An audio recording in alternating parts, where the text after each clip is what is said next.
These are words written in around 100 AD, so a little while ago, by a philosopher named Epictetus, and they lead into the message today, and they hopefully will help you as you filter all the difficulties that come your way today. So hear these words, and then we'll rest in them.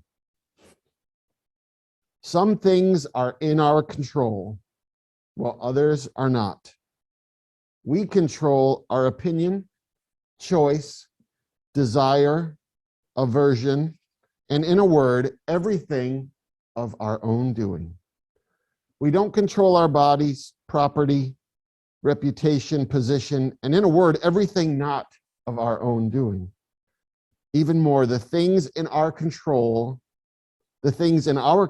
are by nature free, unhindered, and unobstructed, while those not in our control are weak, slavish, can be hindered, and are not our own.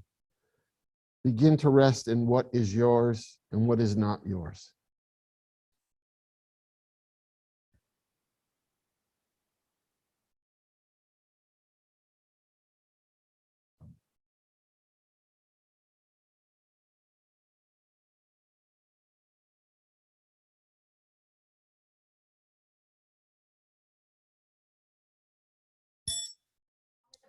So this is a beautiful community. You know that. That's why you're here. That's why you're watching at home.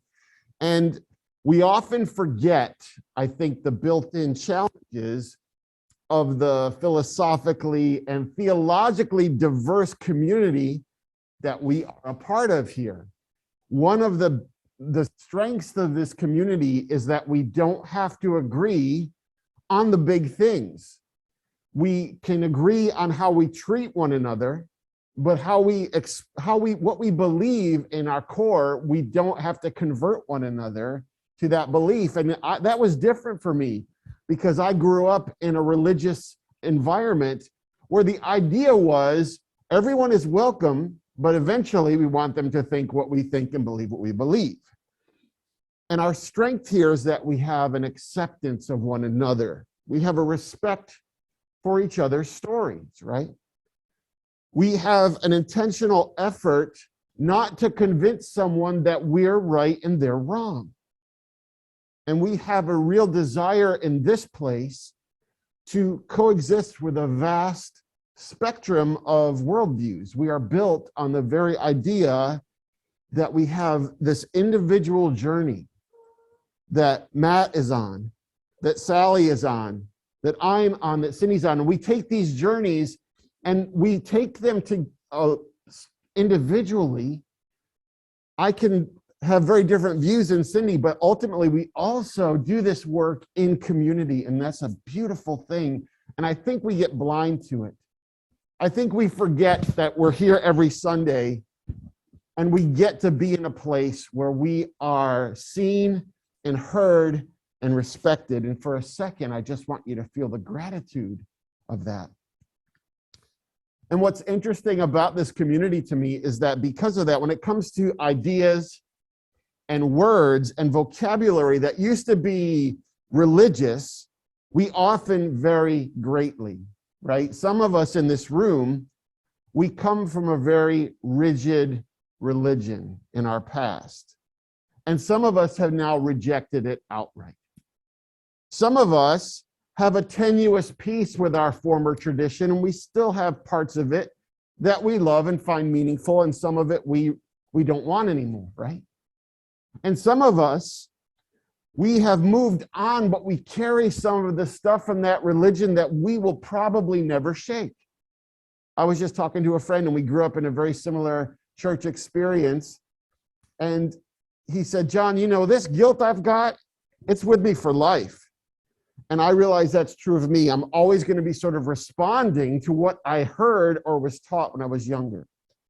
So I was a Christian for most of my life. People call me all sorts of things today. I just know that I'm trying to figure some things out.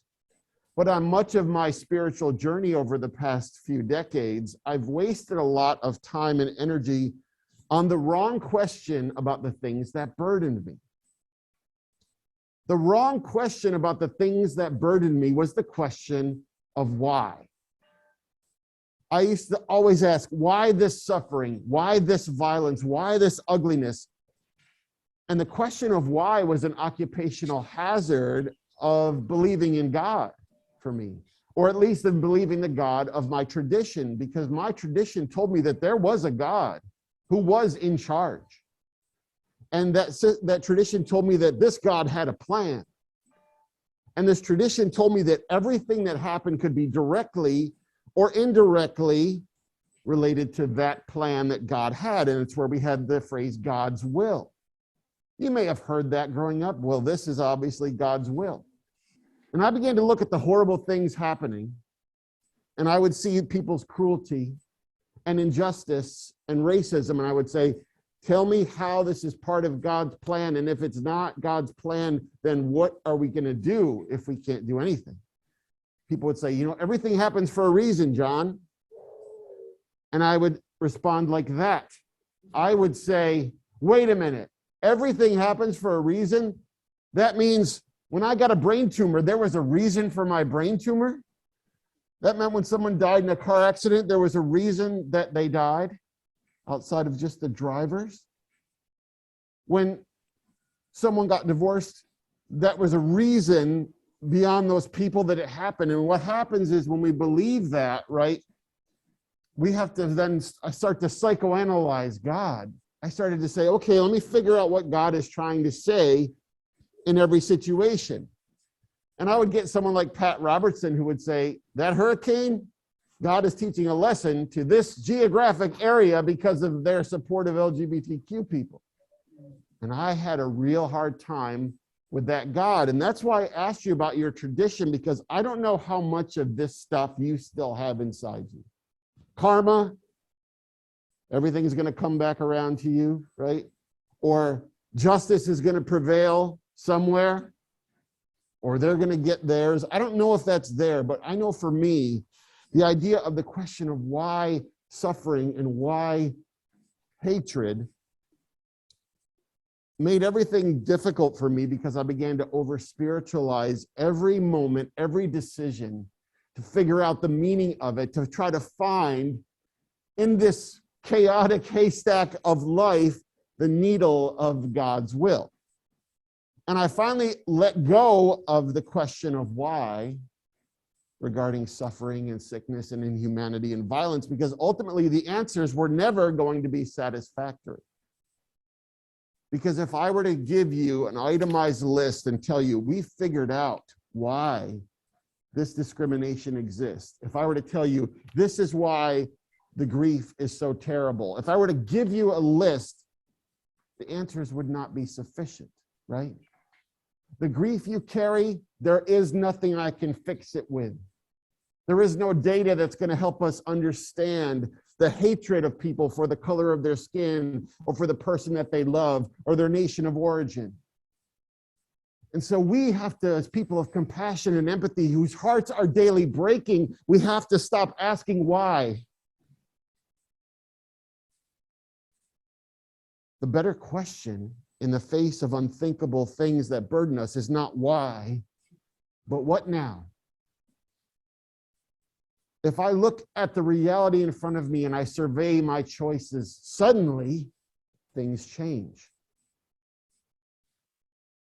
If I can look at the discrimination, and I can look at the homophobia, the anti-Semitism, and the systemic racism, and I can ask, what is my next move in this as a person of love and justice? Hope becomes a little bit easier, I think.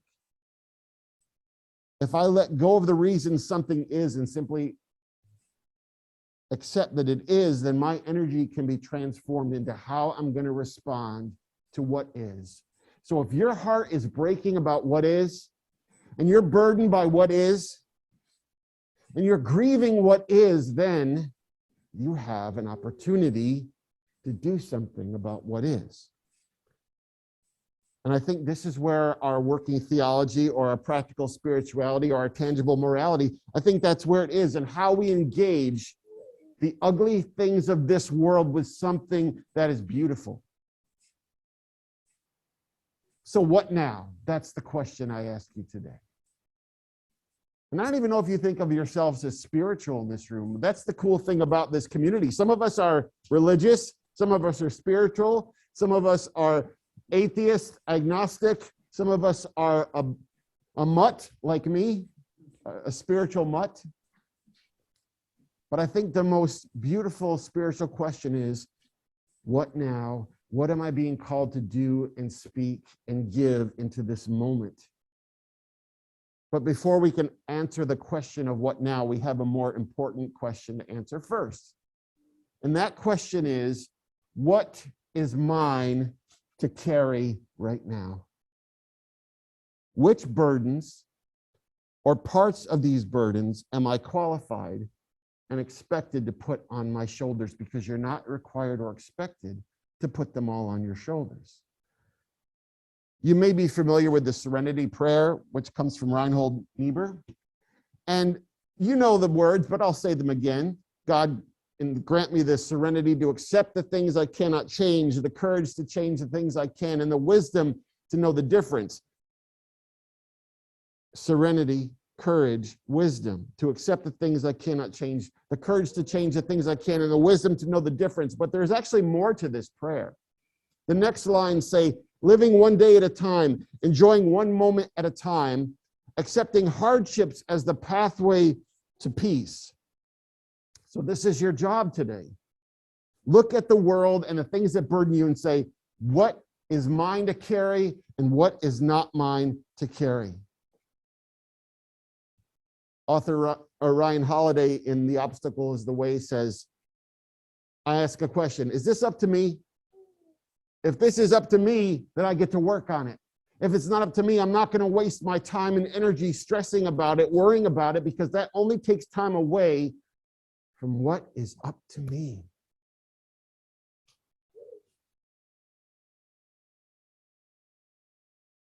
So back to our heartbreak lists. I'm going to just have you imagine a massive boulder sitting in the middle of this room. We can barely move around it. It reaches the ceiling, almost to the walls. This massive boulder, and we'll call it systemic racism. Are you required to carry that massive boulder? Probably not. But you are required to carry some of that boulder. You carry that in the things that you decide to read.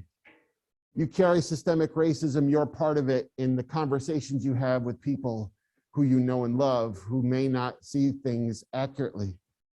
You do that by the organizations you support. You do that by what you do with your time. You do that with examining your own privilege, and you ask some hard questions about the story that you grew up in and the way it's benefited you. So, friends, you don't take that massive boulder and try to carry it. You carry what is yours to carry. And if we all carry what is ours to carry with regards to systemic racism, slowly the reality begins to change. Do that with everything that breaks your heart, with climate change, with political tribalism, with the divisions in our country, with the political process, with voter suppression, with homophobia, with educational disparities. You aren't required to carry it all, but please carry something. What is yours to carry? And here's the beautiful part. I don't get to decide what is yours to carry. No politician does, no preacher, no family member. You get to decide what you're going to carry in this day. I tell people all the time, you're not required to change the world, but you are expected to change the small portion of it you happen to be standing on at a given moment.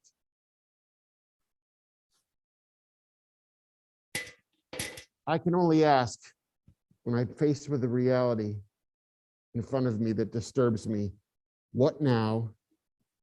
And then I figure out how much of this burden I am really responsible for, so that I'm not overwhelmed, so that I find the small and the present and the doable, because that actually gives me agency. It allows me a sense of control, and it allows me to see something really important. incremental change. I'm the only one who's going to know the work I'm doing and the things I'm learning and the conversations I'm having. It's not going to trend on social media. It's not going to be on the news, but you can make this incremental change happen in the small, in the close, in the doable of your life. Our burnout or our despair or our hopelessness usually comes from wasting too much time trying to answer unanswerable questions, trying to figure out the unfigure-outable, or straddling ourselves with burdens that we were never designed or asked or equipped to carry. Doing this work, whether I'm traveling or talking online, people ask me a question all the time. They were talking about some deep issue and they go, John, but I'm so overwhelmed. I don't know where to start. What can I do? And I tell them there is one thing you can do right now that's going to change everything. And they get their pen out and I say, something. And they're really disappointed. But I tell them that's the answer. The answer is not wiping out systemic racism or fixing climate change. It is looking at that issue and saying, what is the small and close and doable? And I'm going to move right now. Because your response is your only responsibility. These things, these terrible things preceded us and they're going to outlive us. So what we can do is while we live, do something to bring justice and healing and peace and restoration and love and repeat every day until we're no longer here.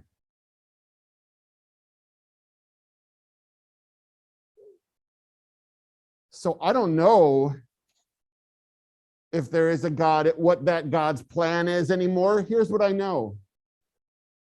I must be part of the plan because I'm here. And you're part of the plan because you're here. The plan is love. The plan is empathy. The plan is peace. What is yours to carry? If we all ask what is ours to carry, and we carry what we can, then in the end of it all, we can rest in what is, because the rest is none of our business. It's beyond our pay grade. It's outside of our capacity. But you are stronger than you think. You have more agency than you realize.